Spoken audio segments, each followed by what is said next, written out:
Hey, Matt and Bobby here again with another Combustion Kings BroView, and this time, this has got to be one of my personal favorites, as you know, Bobby might know.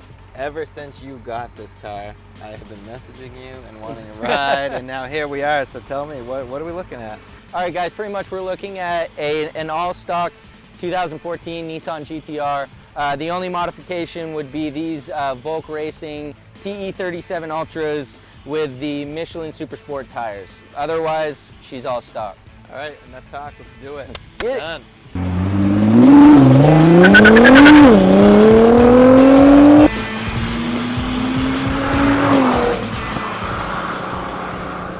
All right, Matt, this is what you've been waiting for.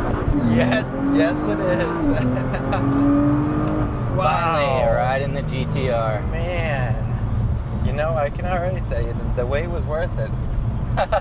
This is a fun car, and it's like I said, just from someone that's never been in one of these, I've never seen one besides your pictures of yours, like, this is definitely something else, man. Oh yeah, we're riding in a 2014, and this one right here, the crank horsepower, which is to the motor, is 580. After it goes through the driveline and gets reduced, it comes out to about 480. The all-wheel drive takes away about 100 horsepower. Wow. So, you know, I mean, even so, you know, 480 horsepower to all four wheels is nothing to complain about. Yeah, no, for sure. You know, this model, like we talk about, and all GTRs since 2009, come with the F1 transmission. You know, you hit it, it shifts. Oh wow! You know, it's just that cool. quick. They derive it from the Nissan transmissions in the F1 cars. And then we're also talking about this. All this is coming from a 6-cylinder twin-turbo engine. You know, there's no V10, no like big boy engine. There's only 6 cylinders, and it creates all of this power in this car. Yeah, that's great. I definitely thought it was at least an 8-cylinder. No, yeah, exactly. But it's got the 2 turbos. And then the big thing is the tires that I put on it are really sticky. It helps get all that power to the ground and moves you. That's why instead of just spinning all the tires, we're going. We're not. We're not sitting there. So with the wrong tires, this thing could be a real problem. It could, it could definitely be more of a mess. Yeah, for sure. Yeah. And that's the thing. You can't cheap out when you get something like this. You can't cheap out on tires or anything like that. Yeah. Now tell me, why this? Like what? Why this car right, for you? exactly. So if you're into the import scene, you know, like the import cars, pretty much the Skyline, and that's what this is. This is actually a Skyline GTR. The Skyline is something that has been produced since the 70s, but was always kind of taboo to us U.S. Drivers. We couldn't have the GTR in the U.S. We didn't have anything like it, you know, just Japan got it. And then in 1991, they came out with the first GTR, and we didn't get that either. It wasn't until 2009 until we got the first American GTR, so to speak. Right on, man. Yeah, and you know, so since a kid, I loved the car. Right. You know, I saved up all throughout the military, and then when I got out, this was kind of my gift to myself. No, you deserve it, man. That's right. Yeah. That's great, and thank you for your service as well.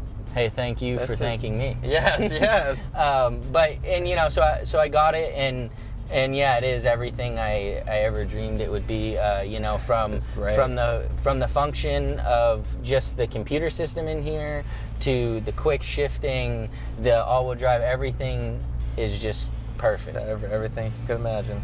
Hell yeah, on, man. Look, you took me to a beautiful spot today too. Yeah, let's get out and check out the rest of the car. Right on, man.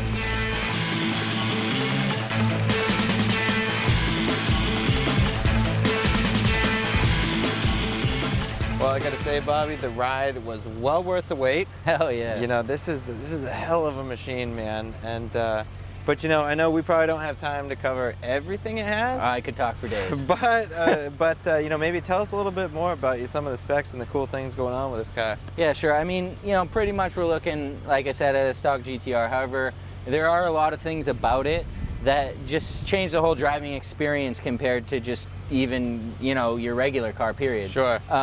You know, just from the driver's display, where it pretty much eliminates the need to have any other gauges in the car. it takes care of everything for you. Instead of spending all your money on these gauges after you purchase the car, it's just boom, it's already there.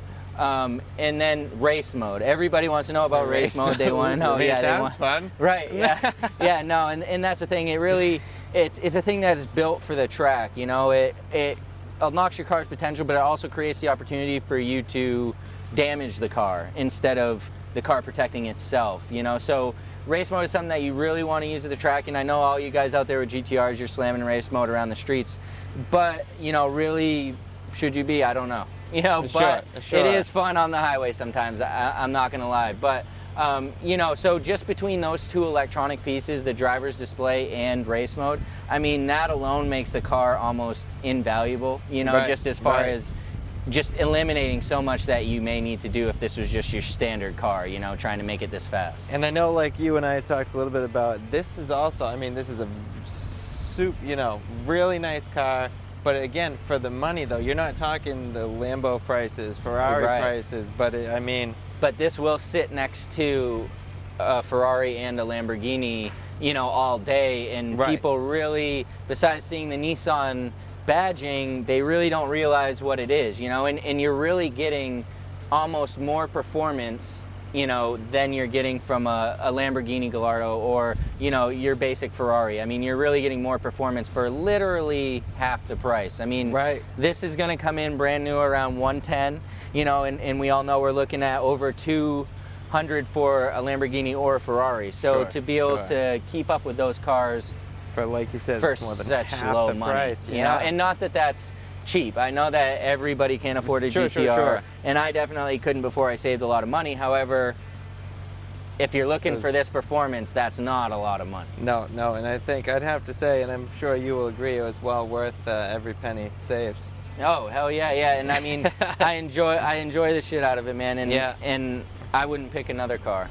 Nice, man. Well, listen, I can't wait for another ride in this, but I also can't wait for another ride in whatever we, you know, do next. So it's like, we need everyone to, you know, keep up, check us out on social media, but also hit the subscribe button. Yeah, that's important. Because, you know, who knows? Bobby and I, we're always on the lookout for, you know, other fast cars, unique cars, rare exotic, cars, boats, anything. motorcycles. Right. Does it have a motor? Then let's do it. Let's do it. Hell yeah. Cool, so look for the next episode of Combustion Kings, and for now, we're gonna tear it up. Let's go.